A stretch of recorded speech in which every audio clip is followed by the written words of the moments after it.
Hey guys, welcome back to Frosty Gaming. Today we're going to be doing a sub $700, that's under $700 gaming build today. And my last video, which will be linked right here, we did a $500 gaming build. And in that build we had an SSD, a hard drive, a really top tier graphics card.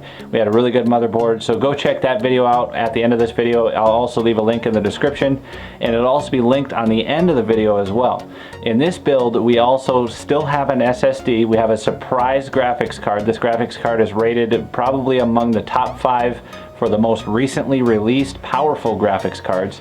And for the CPU you're going to have 8 cores instead of 6 cores on the $500 build that I did recently.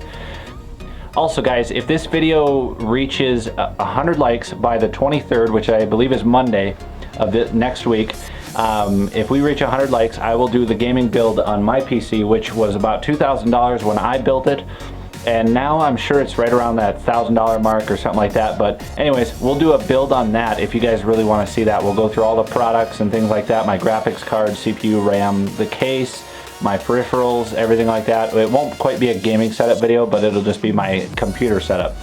Also guys, at the end of the video, make sure you go ahead and click the like button, also with the subscribe. Okay guys, so first off with the CPU, we're going to be starting with the AMD FX 8320 Black Edition. This starts out about 3.5 gigahertz, and it only has about 125 watt TDP. Now that means at max load it's going to be running 125 watts. If it's just sitting at idle, it's not going to be doing all that much. It's just going to be running your screens and whatever, so it's going to be about half that. For the motherboard we have an MSI 970A SLI Crate Edition. This rocks about 6 SATA ports, and you're boasting 2 USB 3.1 ports. USB 3.1 is the new USB connections that run at super speed, a little bit faster, a little bit better than USB 3.0. I wish they would have went up to 4.0. It would have made a lot more sense. It's kind of like going from Windows 8 to Windows 8.1. It just doesn't make sense. Or going from Windows 8.1 to Windows 10. That's just technology these days, right? So for the RAM we have ADATA HXPG V1.0 8 gigabytes RAM. This is running at a clock speed of 1600 megahertz. 1600 megahertz. Now I didn't leave any room to get 16 gigabytes of RAM like I have, but you can drop an extra $42, I believe it was, or $32 to get yourself another stick of 8 gigabytes of ADATA RAM if you wanted to run 16 gigabytes. So for the hard drive, we chose a Seagate Barracuda 1 terabyte hard drive. This hard drive is going to be used as your mass storage. I wouldn't recommend running, since there is a solid state in this build, I wouldn't recommend putting your boot drive on the hard drive, because the boot drive is going to run a lot better on a solid state drive. It's going to be booting a lot faster, and you guys are going to be much more happier with the gaming build with the PC. You're going to be able to render a lot of videos. I would run maybe your boot, your Windows or Mac or anything like that you want to run on the solid state, and I would run all your mass storage on the hard drive, the 1 terabyte hard drive. So for the solid state we have a PNY CS1211 240 gigabyte solid state drive SATA 3 SSD. This is running at read-write speeds of about 80,000 and 70,000. I currently run I believe it's a 500 gigabyte Samsung 850 Pro, and that's running at 110 and 100,000 read and write speeds and whatnot. So for the power supply we went with the Rosewill Glacier 700 watt power supply unit, 80 plus bronze certified. That means it has over 80% efficiency, or I believe 85% efficiency, I think is what it is.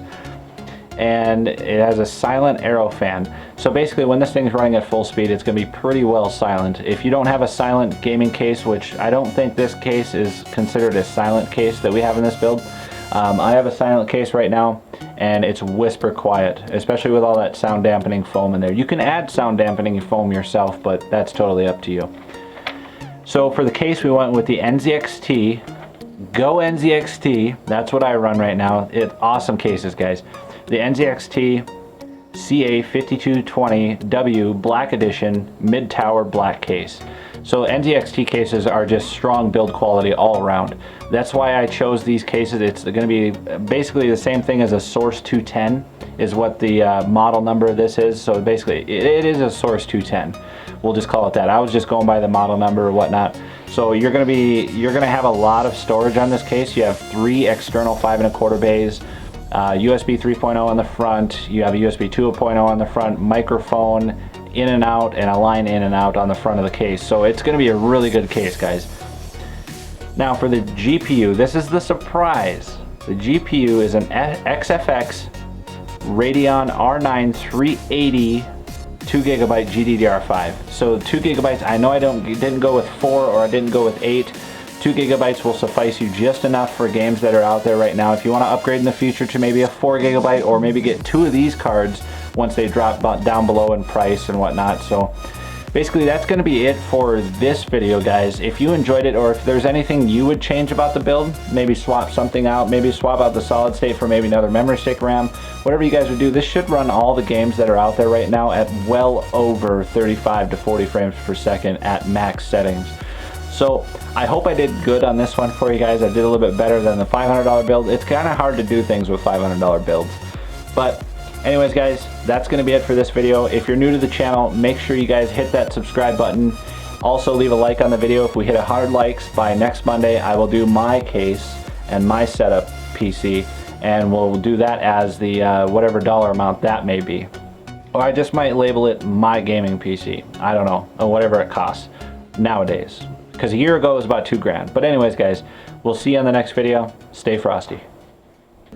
Hey guys, thanks for watching. Leave a like and a comment down below to let me know what you thought of the video. If I haven't yet convinced you to subscribe already, maybe you'll enjoy some of my other videos you see here. Thank you so much for watching, and we'll see you in the next video. Stay frosty.